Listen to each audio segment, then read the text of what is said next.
November 11, Canadaর জাতীয় স্মরণ দিবস মানে Remembrance Day। বছরের 11 মাসের 11 তারিখে ঠিক বেলা 11টার দিকে কেনেডিয়ানরা 2 মিনিটের জন্য নীরবতা পালন করে স্মরণ করে সে সকল শহীদদের, সে সকল বীর যোদ্ধাদের কথা যারা প্রাণ দিয়েছিলেন এই দেশের জন্য। প্রথম বিশ্বযুদ্ধের সময় এক ফ্রেঞ্চ মহিলা নাম তার ম্যাডাম গ্রেন ব্রিটিশ ফিল্ড মার্শাল আর্ল হেগের কাছে প্রস্তাব নিয়ে এসেছিলেন যে women and children from devastated areas of France poppy বিক্রি করে সেই টাকা দিয়ে সাহায্য করবে আহত যোদ্ধাদের। 1921 সালে সেই পপি নভেম্বর মাসে আসে কানাডাতে এবং সেই থেকে পপি পরার ট্রেডিশন শুরু হয় কানাডা সহ বিশ্বের নানা দেশে। দর্শক মণ্ডলী, সে যুদ্ধের ময়দানে আজও ফোটে টকটকে লাল পপি ফুল এবং আমাদের স্মরণ করিয়ে দেয় সে সকল যোদ্ধাদের কথা, শহীদদের কথা যারা এই দেশের জন্য প্রাণ দিয়েছেন।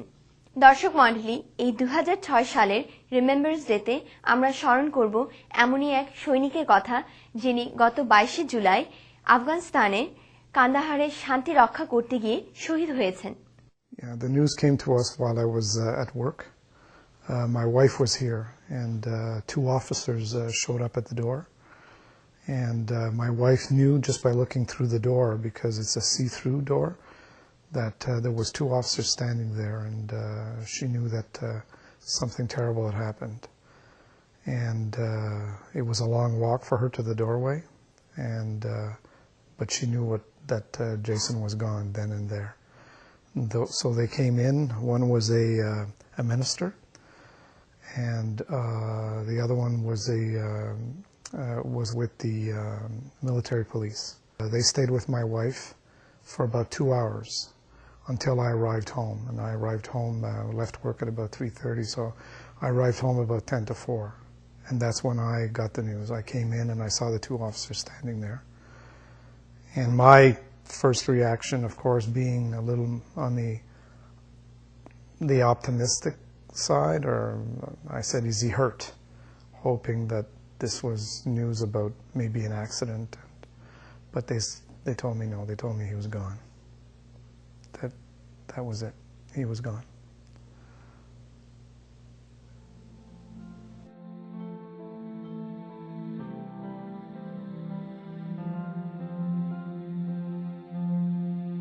Jason was born in 76, making him 29. He was a good kid. He was very, very studious. He loved to read.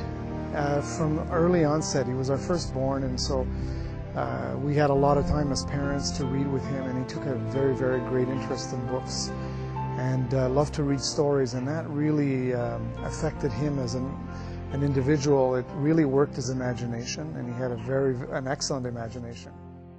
You know, I personally had a philosophy, and a philosophy of supporting my children. I wasn't a career man myself, and what I told my children to do is to pursue whatever they felt that whatever career or dream or whatever that they wanted in life. You have to find the place in your life where you're happy and that you feel that you're accomplishing your goals, and in that when you find that, I will support you. If you want to become a fireman, a policeman, a politician, and whatever you choose in life, I will stand behind you and I will support you. And that's whatever you're happy doing and that life is bringing you meaning.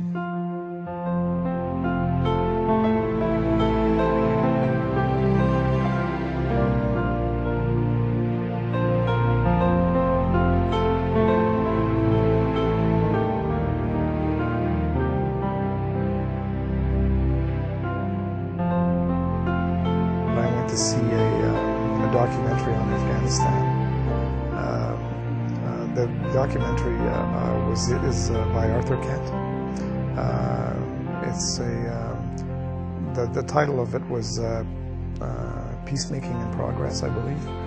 And I wanted to go see that because I knew that there was casualties and I knew that there was greater risk. And so about a week later we spoke about my going to see that film. And I said, you know, and he said, we're talking about the interest in Afghanistan. And I told him, I said, it was necessary for me to go see that film, because I said, the possibility of you not returning home is there. So he said, he had told me very bluntly, he said, you mean if I came home in a body bag? And I said, yes. I said, for me, I said that I would find it difficult if I were to think that you had died in vain and in a desolate land, and that your death had no actual impact or meaning. And I said, for me, it is important for me to realize what you're doing there, that what the mission is about, and in order for me to accept that danger, that possibility that you might not come home. This was just a few days where he would begin, before he would begin preparations for filling out paperwork and everything else for his imminent return to Canada. They had a supply mission to one of the satellite camps, and he volunteered and he went there. On the return from that camp, he was in the last vehicle. He was in a bison vehicle, of which I am told there are 4 people in the back. There are 4 soldiers in the back, of which one is sentry. Jason was sentry. That means that he's one that is standing up and looking to the back of the convoy to make sure that there are no dangerous vehicles or dangerous individuals approaching the convoy. What happens is, in his case, the vehicle came up slowly from behind them, had probably gone along most of the convoy, and the bomb went off close to where he was. And the driver, Corporal Gomez, and Jason were killed. We are saddened by his loss. Family, we miss him a lot. We've cried many, many, many tears.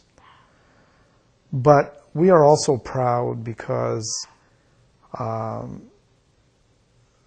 it's sad to say, but he did die doing something that he believed in, is respecting the rights of others and the respecting the differences of others. I know that in his heart of hearts he believed that religion was something that was deep in an individual, and the respect of other people's religion was primary. Jason was a young man who served in the military, who, when you would have met him, maybe by his dress and his attitude, you would have found him threatening.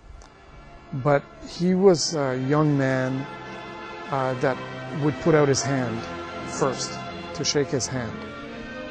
If that man would challenge him, then he would take a stand.